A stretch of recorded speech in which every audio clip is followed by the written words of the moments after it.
কুরবানির ঈদে পুরান ঢাকার ক্রেতাদের পছন্দের শীর্ষে মুন্সিগঞ্জের ধবল গরু।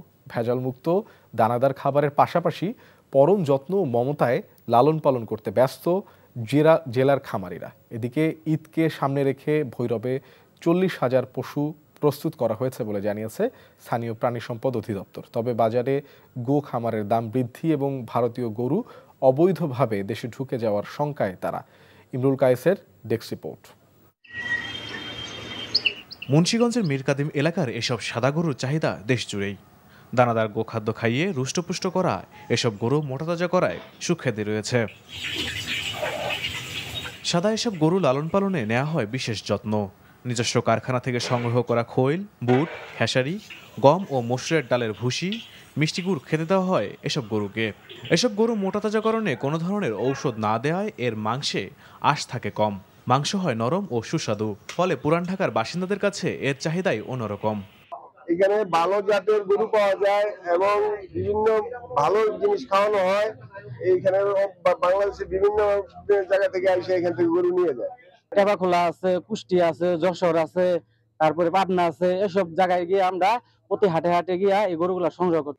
জেলায় এবছর কোরবানির জন্য 6,272টি খামারে 81,875টি গরু প্রস্তুত করা হয়েছে বলে জানান এই কর্মকর্তা।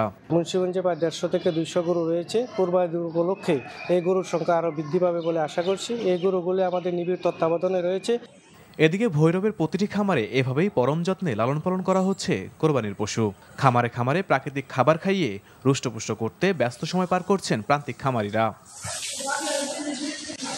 তবে বাজারে গোখাদ্যের দাম অস্বাভাবিকভাবে বৃদ্ধি ও ভারতীয় গরুতে বাজার সয়লাভ হওয়ার শঙ্কায় দুশ্চিন্তায় খামারিরা। বিগত 2 সপ্তাহের ব্যবধানে 1700 টাকা ভুসির বস্তাটা আপনার 550 টাকায় চলে গেছে।